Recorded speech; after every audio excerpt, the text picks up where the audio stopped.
ರಸಗೊಬ್ಬರ ಬೀಜ ಆಮೇಲೆ ಇನ್ನು ಲಿಂಕ್ ಆಗ್ತಾರೆ.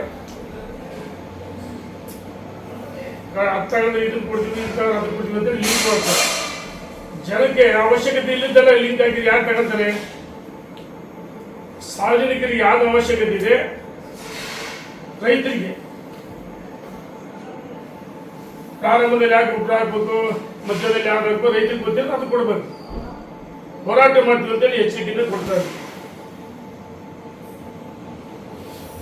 ಸಾಮಾಜಿಕ ಭದ್ರತೆ ನಮಗೆಲ್ಲ ಆಡಿಯೋದು, ರೈತರು ಹೆಚ್ಚುವರಿ ಕೊಡ್ತಾ ಇದ್ದೀವಿ ಅಂತ ಮಾತಾಡಿದ್ದು ಆಡಿಯಿದೆ. ಇನ್ನು ಸಾಮಾಜಿಕ ಭದ್ರತೆ ಏನು ಅಂಗವಿಕಲ ವೇತನ, ವಿಧವಾ ವೇತನ,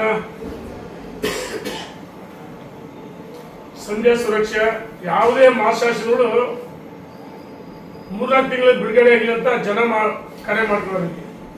ನಿನ್ನೆ ಕರೆ ಮಾಡಿದ್ರು, ಇವತ್ತು ಮಾಡಿದ್ರು, ನನ್ನ ಹತ್ರ ಆಡಿಯೋ ದಾಖಲೆ ಇದೆ. ಬಹಳ ಅಭಿವೃದ್ಧಿ ಮಾಡಿವೆ ಅಂತ ಹೇಳ್ತಾರೆ.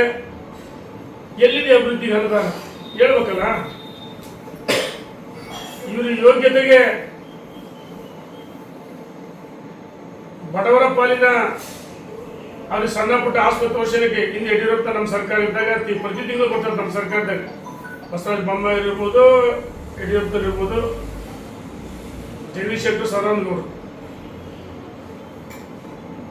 ಪ್ರತಿ ತಿಂಗಳು ಯಾವುದೇ ಮಾಸಾಶನ ನಿಂತಿರಲಿಲ್ಲ. ಇವರಿಗೆ ವಿದ್ಯಾರ್ಥಿಗಳು ಸ್ಕಾಲರ್ಶಿಪ್ ಕೊಡೋಕೆ ಹಣ ಇಲ್ಲ, ಶೂ ಸಾಕ್ಸ್ ಖರೀದಿ ಮಾಡೋಕ್ಕೆ ಹಣ ಇಲ್ಲ ಅಂತ ದಿವಾಳಿ ಆಗಿದೆ ಸರ್ಕಾರ. ಎಲ್ಲೋ ಒಂದ್ ಕಡೆ ಕಾಂಗ್ರೆಸ್ಗೆ ಭಯ ಕಾಡ್ತಾರೆ. SIR ಮತದಾರ ಪಟ್ಟಿ ಪರಿಷ್ಕರಣೆ ಆದ್ರೆ ಸೋಲ್ತೀವಂತ ಭಯದಿಂದ ನಿನ್ನೆ ತರಾತುರಿಲಿ ಮಾನ್ಯ ಮುಖ್ಯಮಂತ್ರಿ ಉಪಮುಖ್ಯಮಂತ್ರಿಗಳು ಸಭೆ ಮಾಡಿದ್ದಾರೆ.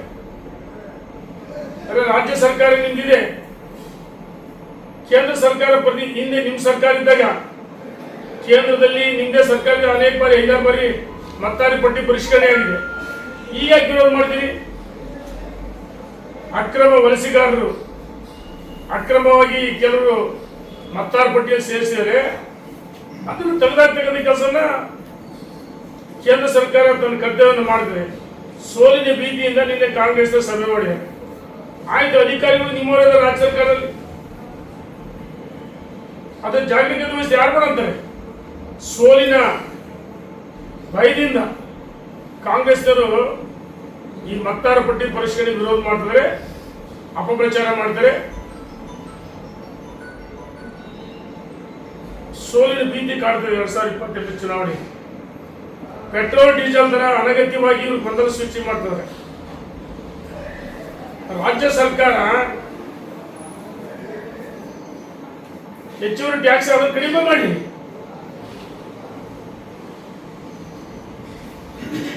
ಅದರ ಬದಲಾಗಿ ದೇಶದಲ್ಲಿ ಎಲ್ಲೂ ಪೆಟ್ರೋಲ್ ಡೀಸೆಲ್ ಕ್ಯೂ ನಿಂತಲ್ಲ. ಎಲ್ಲಿ ಬೇರೆ ಬೇರೆ ದೇಶದಲ್ಲಿ ಯುದ್ಧದ ಕಾರಣದಿಂದ ಅಂತಾರಾಷ್ಟ್ರೀಯ ಮಾರುಕಟ್ಟೆ ದರ ಜಾಸ್ತಿ ಆಗಿದೆ. ಇದನ್ನ ಕೇಂದ್ರ ಸರ್ಕಾರಕ್ಕೆ ₹1 ಇದಕ್ಕೆ ಆದಾಯ ಇಲ್ಲ. ಈಗೇನು ಹೆಚ್ಚುವರಿ ಕೇಂದ್ರ ಸರ್ಕಾರ ತಗೊಂಡಲ್ಲ, ಅಂತಾರಾಷ್ಟ್ರೀಯ ಮಾರುಕಟ್ಟೆಯಲ್ಲಿ ದರ ಜಾಸ್ತಿ ಆಗಿದೆ. ಹಾಗಾಗಿ ದರ ಜಾಸ್ತಿ, ರಾಜ್ಯ ಸರ್ಕಾರ ಟ್ಯಾಕ್ಸ್ ಆಗ್ತಿದೆ, ಅದನ್ನು ಕಡಿಮೆ ಮಾಡಿ ಅಂತ ಒತ್ತಾಯ ಮಾಡಿ.